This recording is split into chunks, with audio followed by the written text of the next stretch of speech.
सत साहिब सतगुरुदेव की जय। बंदी छोड़ कबीर साहिब जी की जय। बंदी छोड़ गरीबदास जी महाराज जी की जय। स्वामी राम देवानंद जी गुरु महाराज जी की जय हो।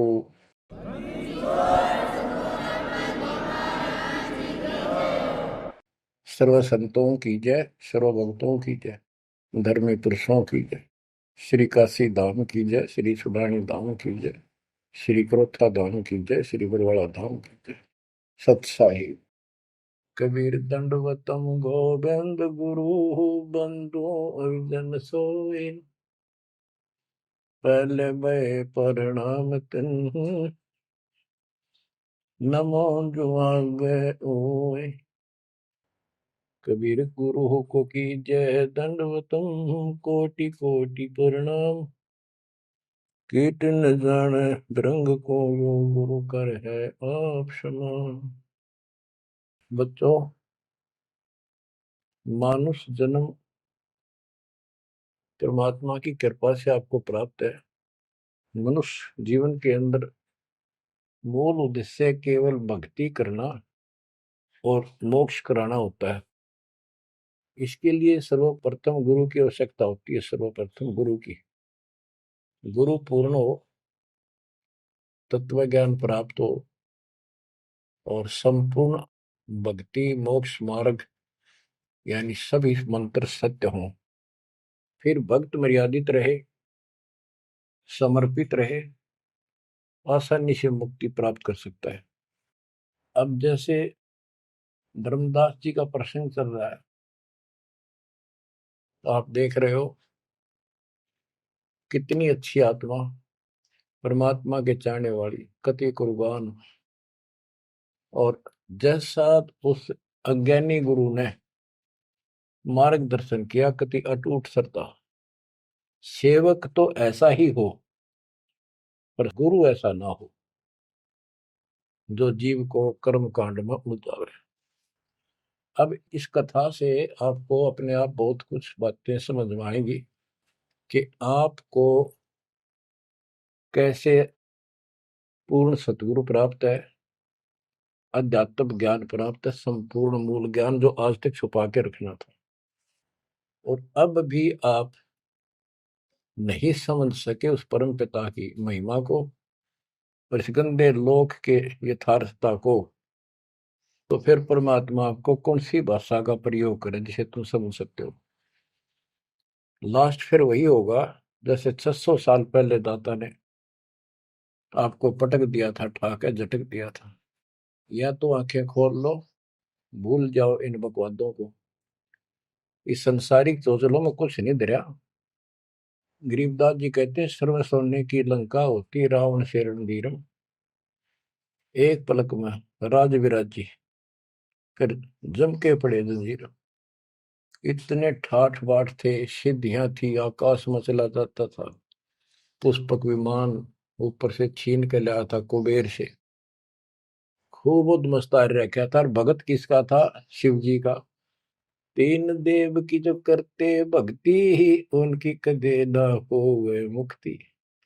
और कितनी बकवाद भर जाए इनमें, जिसके कारण प्रसिद्धियां भी होगी साधु संत ऋषियों की। अंत में इनके पास कख नहीं बचा। ये मूल ज्ञान है, ये सार ज्ञान है। इसको समझो अच्छी तरह, पढ़े लिखे हो, शिक्षित हो, एजुकेटेड हो।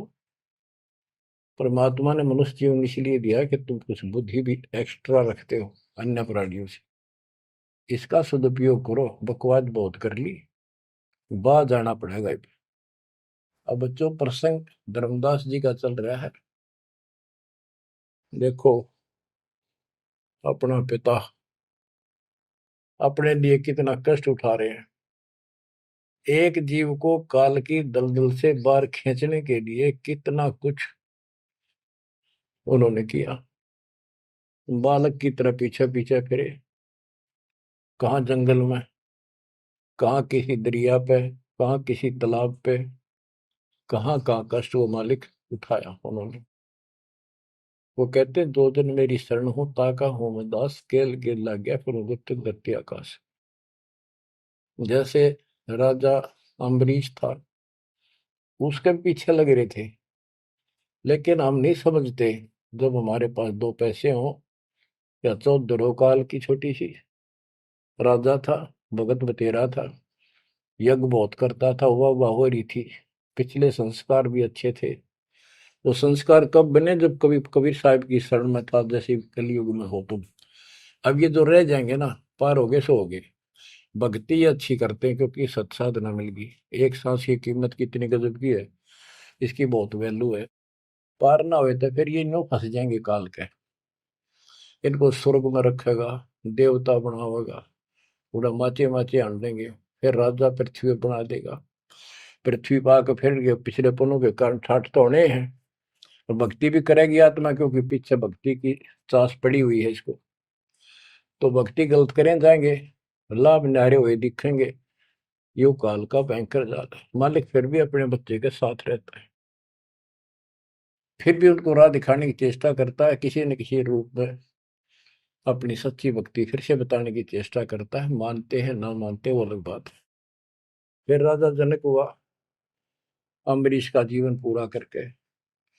राजा जनक का पूरा करके फिर स्वर्ग गया। स्वर्ग में जाते समय लूट लिया काल ने। बिना विवेक वेख जो धारा क्षोभ करते सो भी बिना विवेक के नो नाश करते हैं। उड़ा दया भाव दिखा दी, अपने पुण्य दे दिए, और फिर नंगड़ होकर पृथ्वी पर आ गया। सारे पुण्य वहां खत्म कराया, आधे आधे ऊपर स्वर्ग में भोग लिए, और फिर पृथ्वी पर आ गए। पहले राजा था दो जीवनों में, राजा अम्बरीश वाली आत्मा। अम्बरीश राजा, राजा जनक सीता का पिता। और फिर हुई आत्मा बाबा नानक बनी, खुद नौकर लगा के नवाब के यहाँ।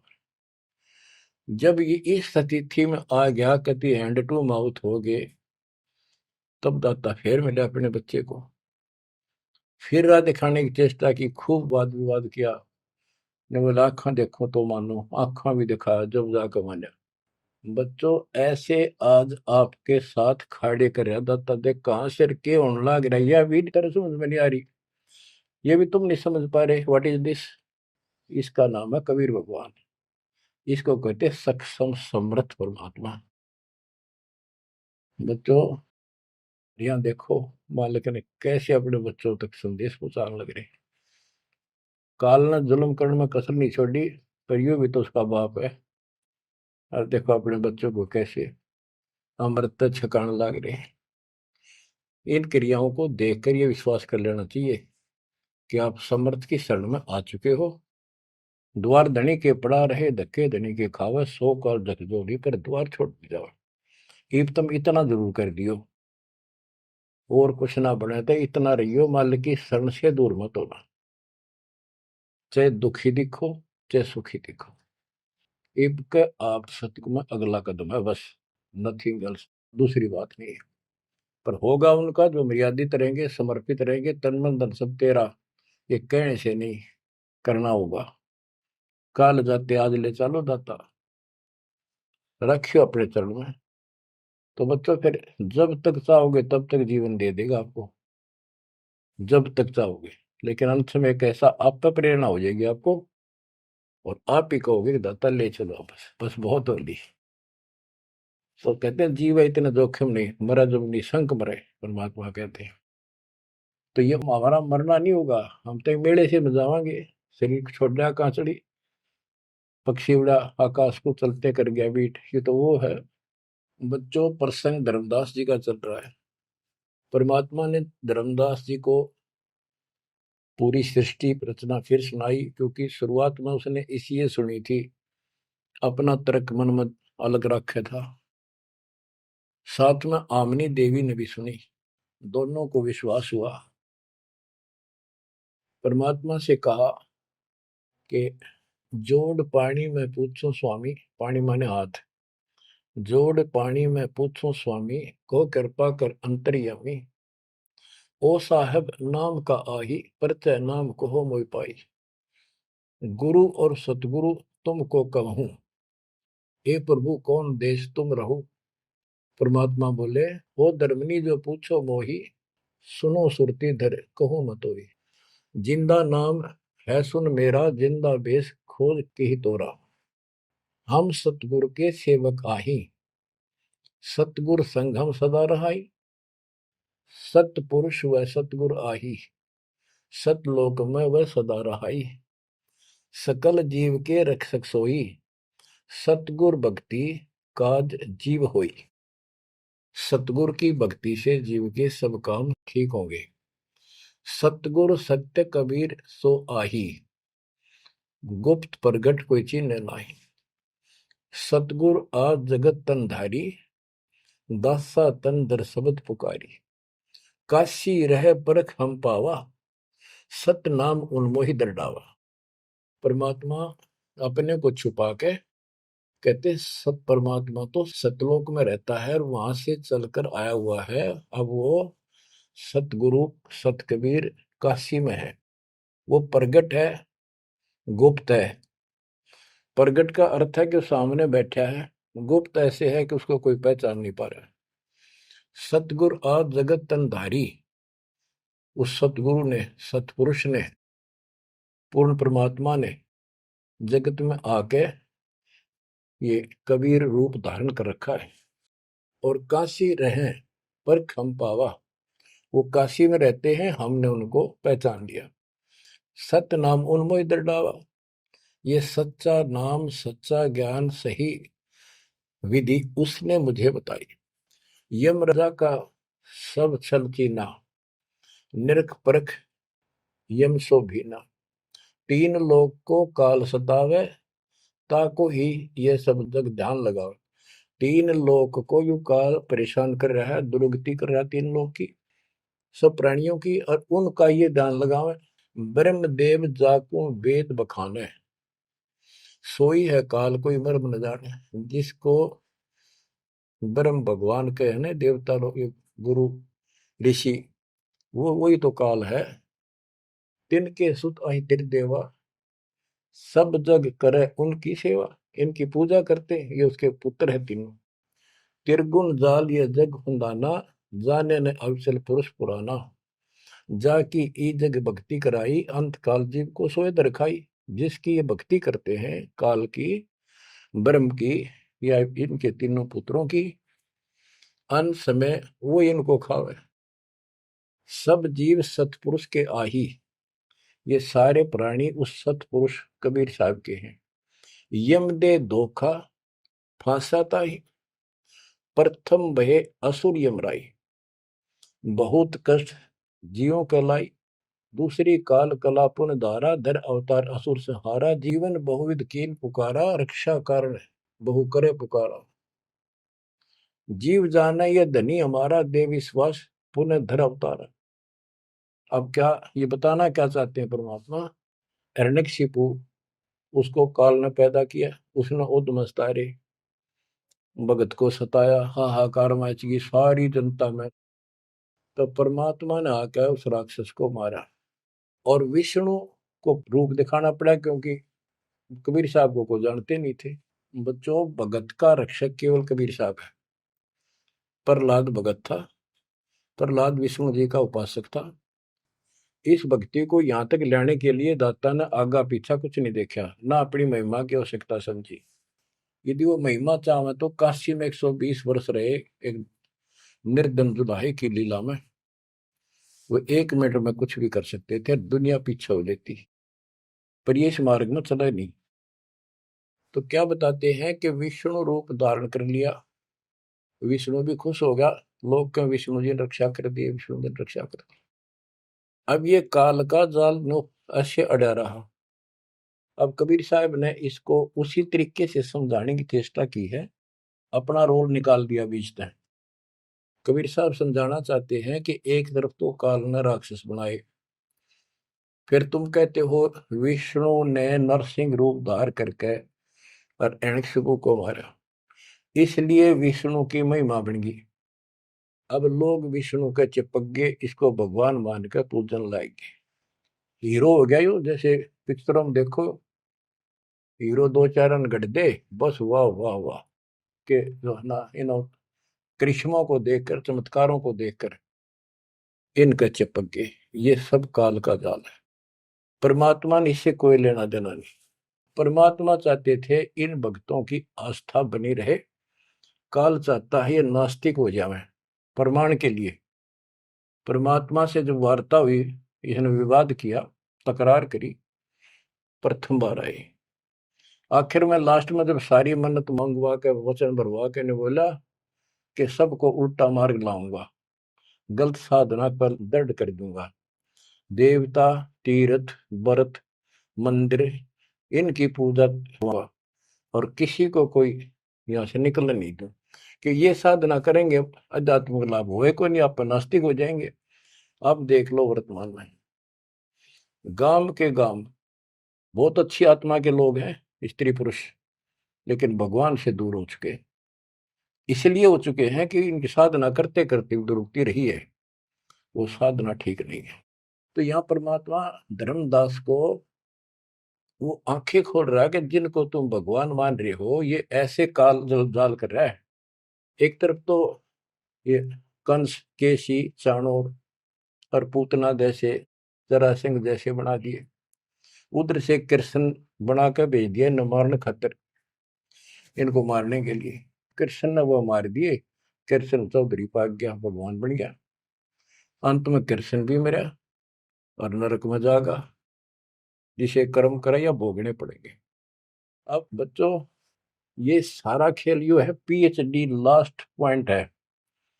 जैसे एक राजा सेना को आदेश देता है दुश्मन से युद्ध करो, तो सैनिक का कर्तव्य बन जाता मरूं या मिटूं, और जाके खड़ा हो जाता है लेकर बंदूक मोर्चे पे। तो सैनिक सच्ची आत्मा से होते हैं और वो दुश्मन के छक्के छुड़ाने के लिए अपना जीवन न्यौछावर कर देते हैं, आमने सामने मोर्चा संभाल लेते हैं। अब वहां पर कुछ इधर से मारे जाते हैं, कुछ उधर से मारे जाते हैं। जैसे अपने भक्त बच्चों को सेना में जाना पड़ता है, लड़ाई भी करनी पड़ेगी, युद्ध के मैदान में उतरना ही पड़ेगा और आमने सामने मोर्चा डांटना पड़ेगा। युद्ध तो करना पड़ा, लेकिन वहां रक्षा कौन करेगा? वहां उन बच्चों की रक्षा कबीर साहब करेगी। इसी प्रकार काल ने रामकृष्ण को भेज दिया इनको मारने के लिए। रामकृष्ण को कोई मौत नहीं था इनको मारने का, इनके साथ खुद मालिक रहे। रामकृष्ण सतगुरु सहजादे भक्ति हेत यूं हुए प्यादे। रामकृष्ण भी उस परमात्मा के बच्चे हैं, उस महाराजा सारी सृष्टि के सम्राट कबीर जी के राजकुमार हैं, सहजादे हैं। ये तुमसे ज्यादा निकट प्यारे हैं उसको, क्योंकि इनके में बहुत गजब की भक्ति की थी, पर पैर फिसल गया इनका, अब काल का फंस गए। कोटिक अवगुण बालक कर ही पिता एक चित नहीं धरी। बाप के अंदर एक ऐसा परमात्मा ने पर रखा है प्रेरणा, स्वभाव, बालक से करोड़ों बकवाद कर ले पर पिता एक भी उसकी गलती को ज्यादा सीरियसली नहीं लेता।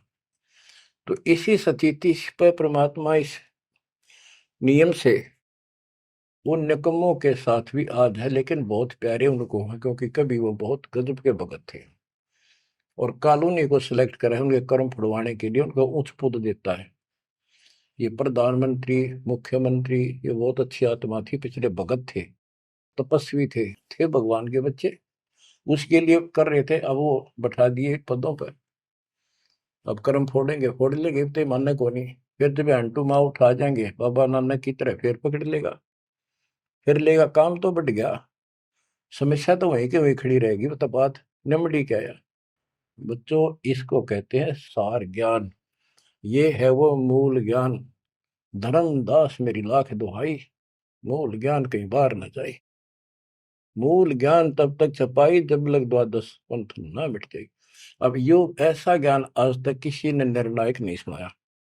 तो एक कोई बकवाद करेगा तो उनको सबको पता होगा ये संत रामपाल जी से सुनकर अटपट मारन लग रहा है। हमारे छोटे छोटे बच्चे भी उसको 2 मिनट में फिटे मुंह कर देंगे। तो ये पंथ खत्म हो गए। बड़ा पेड़ होता है ना, पड़ भी जा, उसकी एक आधी जड़ की तरह जाए धरती में लगी, वो थोड़ा बहुत हरा कई दिन रह जाया करे, पर अंत में उसकी लकड़ी सूखेगी। तो आज इनकी स्थिति शुरुआत हो चुकी है, ये सारे ढह चुके हैं। मालिक के तूफान इस ज्ञान के सामने इनका कोई औकात बची नहीं है।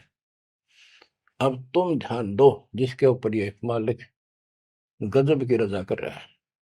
इसको हल्के में ना लो, तुम ज्यादा सीरियस बनो, समर्पित रहो। औरों से न्यारा सुख धरती पे देगा आपको, लेकिन इस सुख में माचना नहीं, परमात्मा को भूल ना जाना। मालिक की तरफ ज्यादा आवे, सुविधा दे दी, गाड़ी दे दी, सेवा में आवे, सेवा में लावे, बकवादा में कहीं नहीं जावे, तो राम राजी रहेगा, कबीर साहब आपका खुश रहेगा। तो परमात्मा ये बताना चाहते हैं, जीव जाने ये धनी हमारा, जैसे विष्णु कृष्ण राम हो, ये भगवान थे न, देख किसी तो कंस मार दिया, केसी मार दिया, रावण मार दिया, हमने के पल्ले पड़ा उसको मारते, हमने तो युरा पाया, ये कुछ बात बनेगी। प्रभुता देख के न विश्वासा, अंत काल पुन धर करे गिरासा। या प्रभुता देख के इनकी राम कृष्ण के बड़े हीरो थे, न्यों कर दिया, लोगों ने इनको भगवान मान दिया। ये बते डपली पिटन लाग रहे हैं। द्वापर देख कृष्ण की रीति, परमात्मा कहते तो कृष्ण जी का भगत है, सुन ले कृष्ण की नीति अनीति। आप मानते हो कृष्ण ने गीता बोली, पहले तो गीता में उसको भगत बनाया, धार्मिकता सिखाई, और गीता का पाठ अर्थ बतलाया, और फोन उनको कहा युद्ध कर, युद्ध कर, तुझे कोई पाप नहीं लगेगा, और पीछे वो पाप लगा दिया। हिमालय में जाके गड़ो, अश्वमेघ यज्ञ करो, तुमने बंधुघात किया इसलिए पाप लगे। और जब जिस समय महाभारत समाप्त हो लिया युद्ध, और युधिष्ठिर को राजगद्दी दे दी गई, तो बच्चों युधिष्ठिर को भयंकर शोपन आने लगे, मरे हुए आदमी दिखे, सर कटे आदमी चलते दिखे, खावन पीवे सारी रात बैठ के काटे। द्रौपदी ने देखा, उसने अपने अन्य पतियों को बताया, अर्जुन को, भीम को, आदि को, कि ऐसी स्थिति आपके भाई की है, यू ना सोता ना आपको बताता, ये कुछ दिन का मेहमान है। तब सारे चारों भाइयों ने खड़े होकर उनसे प्रार्थना लगाई कि कोई बात बताओ, क्या आप हमें अपने भाई नहीं समझते? कोई कष्ट है, संकट है तो हम आपके साथ हैं, आप अकेले क्यों दुख पा रहे हो? हमें शेयर करो। कुछ दिन तक कुछ नहीं किया, फिर आखिर में बता दी कि ऐसी स्थिति है मेरी। फिर क्या होता है, जब ऐसा संकट आता है, आप अपने गुरु से ही बात करते हैं। श्री कृष्ण जी के पास गई, श्री कृष्ण जी को सारी स्थिति बताई कि हमारे भाई को ऐसे ऐसे समस्या होगी, कोई समाधान बताओ। तब वो कृष्ण जी कहते हैं कि तुम्हारे को जो युद्ध में तुमने पाप किए, बंधुघात किए, भाई मारे, भतीजे मारे, वो पाप लगा है, और इसके लिए एक अश्वमेध यज्ञ करो, उसकी शर्त बताई थी। अर्जुन उस समय स्तब्ध रह गया कि ये, और कृष्ण उस दिन तो कह था तुम्हें कोई पाप नहीं लगा तो निश्चिंत होकर युद्ध कर ले, मैंने सारे रख, तो तेने मत बनाना है। आज ये पाप कहां से आ गए? विवाद करना इसलिए उचित नहीं समझा कि जब मैंने ये पॉइंट उठा दिया, भाई मेरा इलाज नहीं करा होगा, क्योंकि उसमें करोड़ों रुपए लगने थे उस धर्मयज्ञ के अंदर। और युवती ने सोचेगा भाई खुश नहीं है, मेरा इलाज कराना है, ये मर जाएगा, इतना धर्म कर्म का पक्का है। तो अर्जुन ने अपने सब्र का घूंट पिया, अपने दिल की झाल डटी, और जैसा कहा वैसे यज्ञ करवाई। उस यज्ञ में शर्त थी कि एक पंचायन संघ अलग से रखा जाएगा, कि एक आश्रम सा बना के साफ सुथरी स्वच्छ स्थान पर एक अलग से उसका स्टैंड बना के, और सब महापुरुष, देवता, पृथ्वी के ऊपर के लोग, स्वर्ग लोग के सारे बुलाओ, और सब पृथ्वी के जीव, ब्रह्मा विष्णु महेश, सबको न्योता दे दिया। 56 करोड़ यादव, 12 करोड़ ब्राह्मण, 88,000 ऋषि, 33 करोड़ देवता, और ये सारे आगे। सबने भोजन खा लिया, और शंख नहीं बजा, यानी यज्ञ संपूर्ण हुई नहीं। यज्ञ पूरी ना हुई तो पाप कटे नहीं, वो दुख नो का नो रहेगा। तो इतना खर्च हो चुका, और बात वहीं की हुई, कोई ट्रीटमेंट नहीं। श्री कृष्ण ने भी खाना खा लिया। उस समय युधिष्ठिर ने पूछा, भगवान अब कैसे बात बनेगी, सबने भोजन खा लिया है। तब कृष्ण जी ने बताया, क्या तुमने इधर एक संत है, उसका ये सुदर्शन नाम है, वो एक गुरु भक्त है, उसको निमंत्रण नहीं दिया।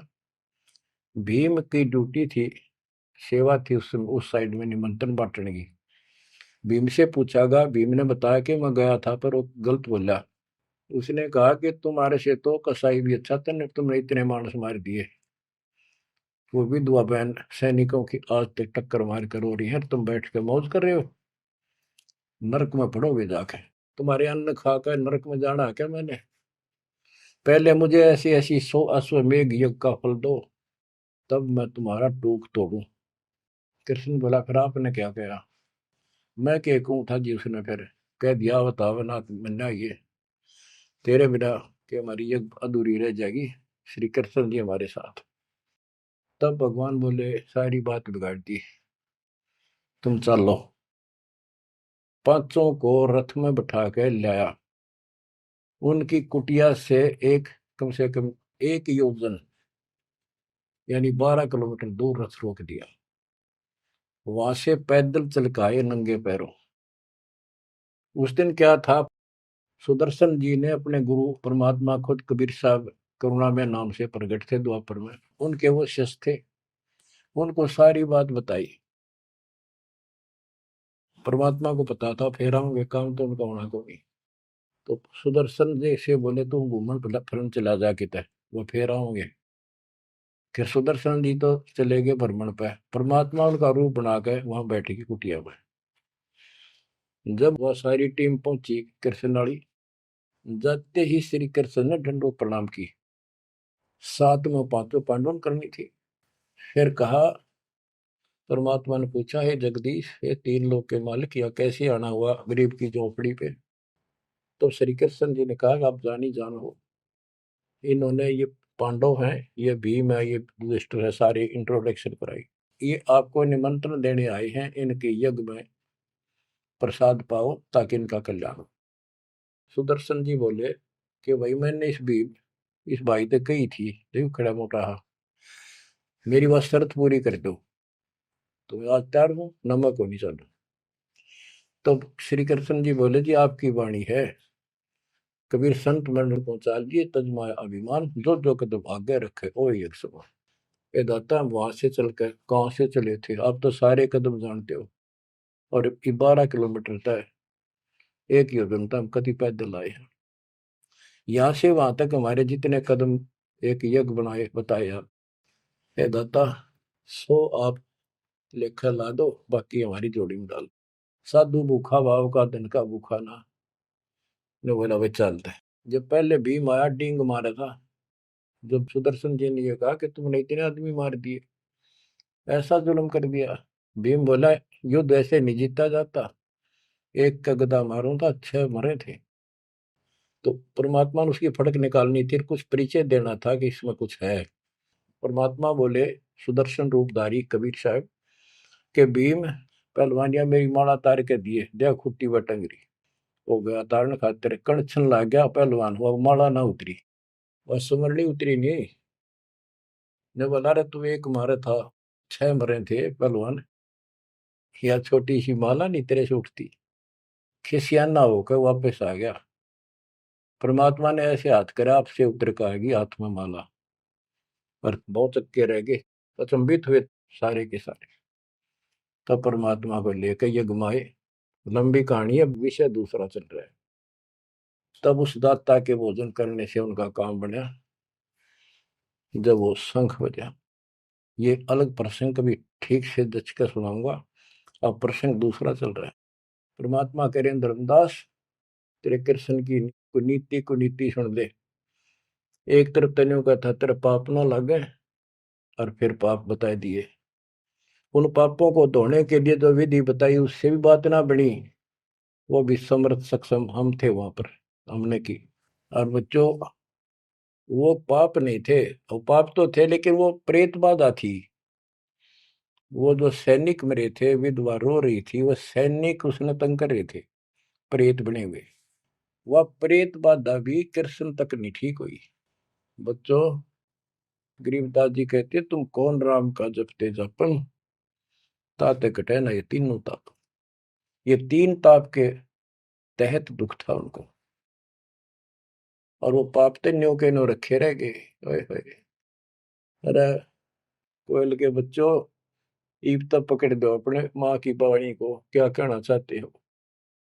अब 20 कागाड़ा के साथ रहोगे क्या? अब क्या बताते हैं?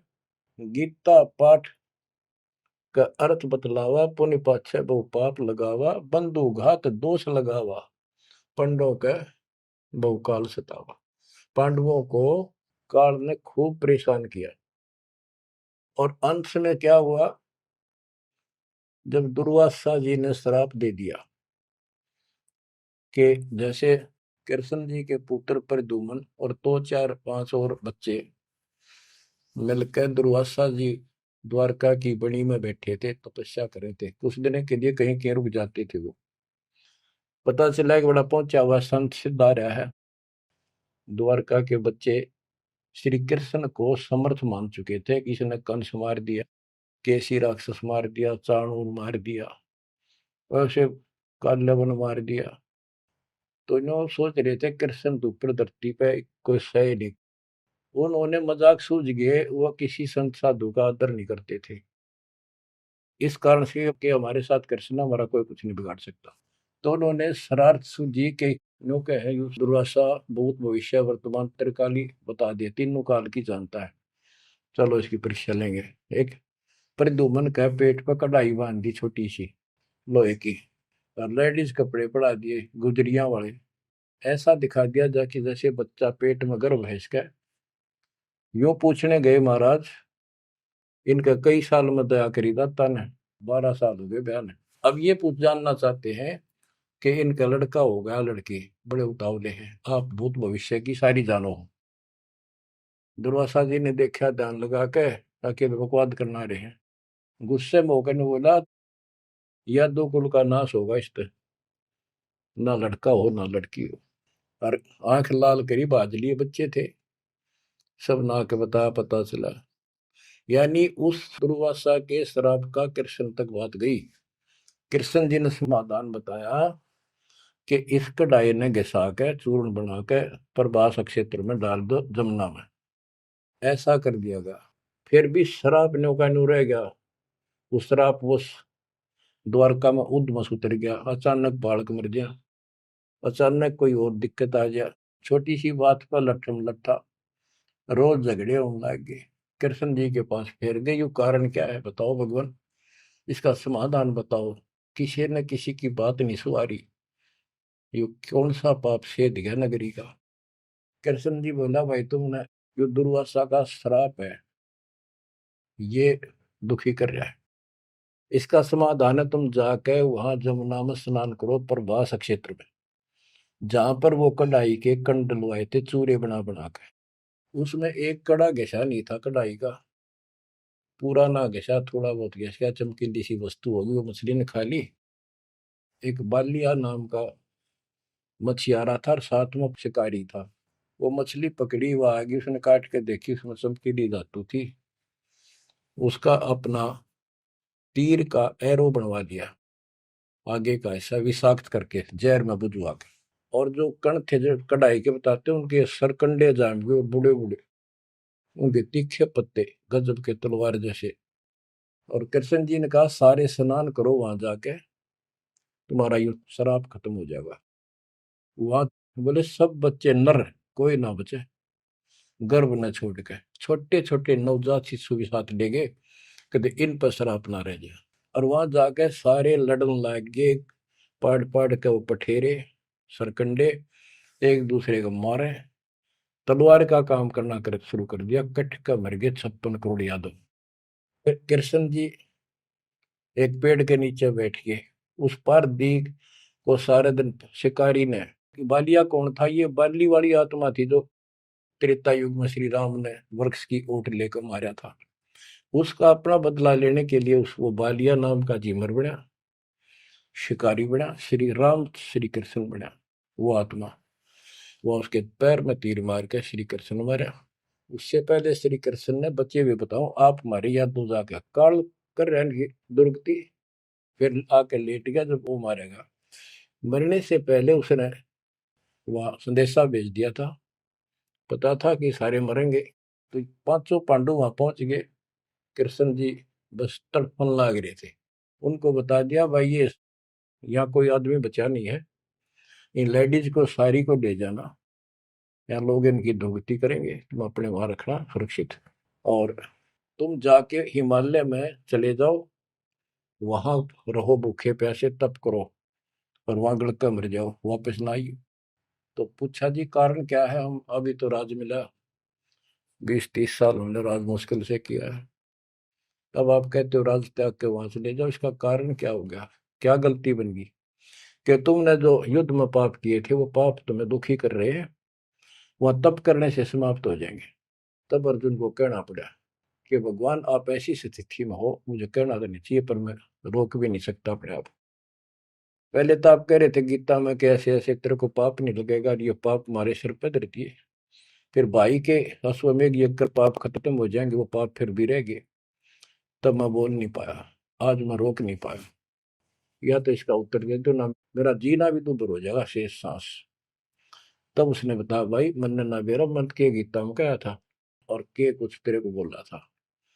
असली बात यह है, अब मैं जो कोई कर लियो कुछ पाप हमारे उड़ तपस्या से कुछ तप बन जाएगा, पाप पूपना कट्टे से।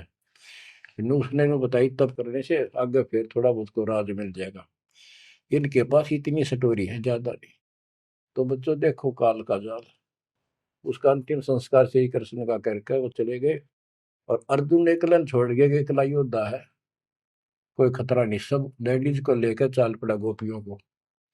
रास्ते में बिल्लो ने पकड़ लिया, उन्हें पीटा इस अर्जुन को, गोपियां लूट ले गए, लड़कियां ठा ले गए रामजादे। और इस पर धनुष साथ ले रहा था, जो महाभारत के युद्ध में जो उद्मस्त आ रहा था, वो उठा तक नीचते, तब रोवा खड़ा खड़ा कि इस कृष्ण ने तुम्हारा नाश कर दिया, सारे हमारे साथ धोखा किया। जब नाश कराना था युद्ध में, मानस मरवाने थे आदमी, जब तक ताकत दे दी, अब मैं खड़ा खड़ा पड़ा। गीता भी यही कहती, बलवानों का बल मैं हूँ, बुद्धिवानों की बुद्धि मैं हूँ। यहाँ परमात्मा कबीर जी बताते हैं युग कृष्ण नहीं, युग काल इनका बाप ये जुल्म करे भाई, इनको पता है नहीं हो क्या रहा है। धर्मदास ये बातें सुनकर चक्कर में पड़ गया, मुंह का नहीं देखे देखे, आंख भी नहीं झपके। ये भगवान कति 100 की 100 सच्ची, सारी बात बिड़ा करते। देखिए धोखे बैठे थे, साथ में हमने बैठी, दोनों टेक टेक सुने मालिक के अमृत वचन। ये परमात्मा हम रोज सुना करते, मेरी तरह पत्थर पड़ गए थे कल। आपके क्या गुण गाओ मालिक, कैसी आंख खोल दी मेरी। परमात्मा कहते और सुन ले। अब क्या है, हिमालय में चले गए सारे पांडव, और वहां सारे मरते गिर जाते गए। तो कहते हैं जब ये पहुंचे ऊपर, तो युधिष्ठिर बाद में मरा, और तो सारे बर्फ में गड़ गए, बर्फ में पैर गड़ जाते कति। लेकिन युधिष्ठिर का अंगूठा अंगूठा गला, बाकी शरीर जो का तो रहा, मर यूं भी गया। जब ये ऊपर गया, वो पहले जो चले गए थे मर मर के, चारों पांडव और उनकी मां कुंती द्रौपदी, वह सारे नरक में ठोक रखे। यो पहले स्वर्ग ले जाएगा, फिर इसको कुछ समय नरक में डालना था, क्योंकि इसने धर्मदास झूठ बोली थी युधिष्ठिर ने। कौन सी झूठ बोली थी कि अश्वत्थामा मर गया। द्रोणाचार्य गुरु का बेटा अश्वत्थामा था। द्रोणाचार्य इतना सूरवीर था, अगले दिन उसने युद्ध में उतरना था, और कृष्ण जी को पता था, उसने बता दिया था जयो आ गया ना द्रोणाचार्य तुम्हारे सामने, एक नहीं छूटेगा, इतना धनुषधारी है। तो इसका इलाज ये है कि युधिष्ठिर झूठ बोल दे, और की नहीं मानने का। पहले कईया ने जाके कहा, नो कह दो कि इसका बेटा अश्वत्थामा मर गया, तो यो उस पुत्र मोह में इतना पागल हो जाएगा, इस पर हथियार नहीं उठेंगे, और युद्ध तक करेगा पर यू हार जाएगा, मारा जाएगा। तो युधिष्ठिर को सबने कहा जाके कि अश्वत्थामा मर गया। कईयों ने जाके दूत भेजे गए दूसरी सेना में। तो द्रोणाचार्य बोले मैं विश्वास ना करूं, तुम झूठ बोलते हो। अगर युधिष्ठिर कह देगा तो मैं सच्ची मानूंगा। तो दूसरे कह तुम मार दियो, तो गिर दिया ठागा, फूक फाक फेंक दिया ठागा मैंने। युधिष्ठिर को तैयार किया गया कि तू यह झूठ बोल। वो मना कर गया कि ना तो दिक्कत हो जाएगी और मैं झूठ नहीं बोल सकता। फिर एक अश्वत्थामा हाथी का नाम था, जैसे पशुओं के नाम रख लेते हैं ऐसे। वो अश्वत्थामा हाथी मार दिया। श्री कृष्ण बोला आप ये कह देना कि अश्वत्थामा मर गया, मंदी आवाज में कह दिए मेरा ना हाथी था, हाथी या मनुष्य। युधिष्ठिर इस बात पर राजी हो गया क्योंकि अगले दिन नाश कर रहा था उसने। तो मन में दोस्त तो आया उसके, झूठ बोल दी जाके कि आचार्य जी अश्वत्थामा हिते संस्कृत नौकंते द्रोणाचार्य का तो बुरा हाल हो गया, चक्कर आने लग गया कि अश्वत्थामा मर गया। फिर मंदी आवाज में कह दिया नर व कुंजर, नर था या कुंजर हाथी, पता नहीं नर था या कुंजर। अब वो नर कुंजर कड़े सुना था तो पागल होकर गिर गया। तो उसके कारण उसको नरक में भेजना था कुछ समय के लिए। तो युधिष्ठिर ने पूछा कि मेरे भाई कहाँ गए, स्वर्ग में। तो उनको बताया कि उन्होंने पाप करे थे महाभारत में, और भी जितने पाप कर रखे थे वो सारे के कारण नरक में पड़े। तो युधिष्ठिर बोला कि मुझे उनके दर्शन कराओ, मैं देखना चाहता हूँ। देखा सारे हाहाकार मचाने लग गए। तो बोला मुझे भी मेरे भाई बहनों के परिवार के साथ भेज दो। तो वो चाहे थे एक बेचने इसका मार डाल लिया जा। तो वो इस कारण से उसको भी कहते कुछ समय के लिए नरक को भोगना पड़ा। अब ये परमात्मा कहते हैं बंधु घात दोष लगावा, पांडवों के बहुकाल सतावा, भेद हिमालय ते ही गलाए, छल अनेक की नहीं यमराए। बच्चों, और फिर उनको पांडवों को ले नरक में डाला। हाँ, बच्चों, स्वर्ग के धोखे नरक ही जाही, जीव अचेत यम छल चिन्ह नहीं। ये बोले जीव इस काल के इस छल को, इस जाल को, षड्यंत्र को नहीं समझ पा रहे। पांडव सम को कृष्ण को प्यारे, सोले नरक में डारे, वो भी सारे नरक में डाल दिए। मानुष जन्म बड़ेपन होई, सो मानुष तन जात बिगोई, नाम बिना नहीं छूटे कादू, बार बार ये ना नरक ही घातू। नरक निवारण नाम जो आही, स्वर्ण मुनिजन जानत कोई नाही। जो नरक से छुटकारा देने वाला असली नाम है, इतने देवता नहीं जानते, ना ऋषि जानते, ना ब्रह्मा विष्णु मही जानते। ताते यम फिर भटकावे, नाना योनिन में काल सतावे, बिरले सार शब्द पहचाने, सतगुरु मिले तो सतनाम समाने। इतना कुछ सुनकर धर्मदास कहता हे साहब मैं तो पग सिर धरूं, तुम ते कुछ दुविधा नहीं कर। अब मोई चीन पड़ी यम बाजी, तुम ते भयो मोह मन राजी। अब आपके ऊपर मेरी कति आत्मा डट गई, मेरा मन कति खुश आपके। मेरे हृदय प्रीति अस आई, तुम ते हो गई जीव मुक्ताई। अब मुझे विश्वास हो गया कि मेरा कल्याण आपसे होगा। मुझे लगता है तुम ही सत कबीर हो स्वामी, कृपा करो तुम अंतर्यामी। हे प्रभु देव परवाना मोही, यम तरण तोर भजो मैं तो ही। मोरे नहीं और सो कामा, निस्तिन सुमरो सदगुरु नामा। पीतल पत्थर देव द्यो बहाई, इन फेंक दो उठाकर, सतगुरु भक्ति करो चितलाई। हे बंदी छोड़, हो। परमात्मा बोले सुनो धर्मनी, अब तो ही भुगताऊं, निश्चय यूं से तो ही बचाऊं। देव परवाना हंस बारू, जन्म मरण दुख सब टारू। ले परवाना जो करे प्रतीति, जिंदा कह चले यम जीती।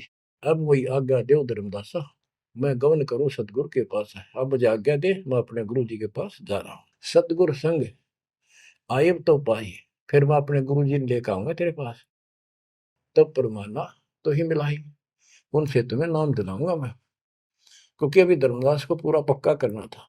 धर्मदास बोले हे प्रभु अब तो जान ना देव, नहीं आयो तो मैं बहुत पछताऊं। पछताई पछताई बहुत दुख पाऊं, नहीं आओ तो प्राण गवाऊं। हाथ से रतन खोई कोई डारे, सो मूर्ख निज कान बिगाड़े। ये मैं कैसे छोड़ू, अपने हाथ से रतन कैसे खो दूं। जब नहीं आए तो ना मैं खाऊं ना कुछ पीऊं, मैं मरूंगा। आप जब फिर नहीं आए तो परमात्मा ने कहा कि चल पड़े, क्योंकि अभी ताव और बाकी देना था।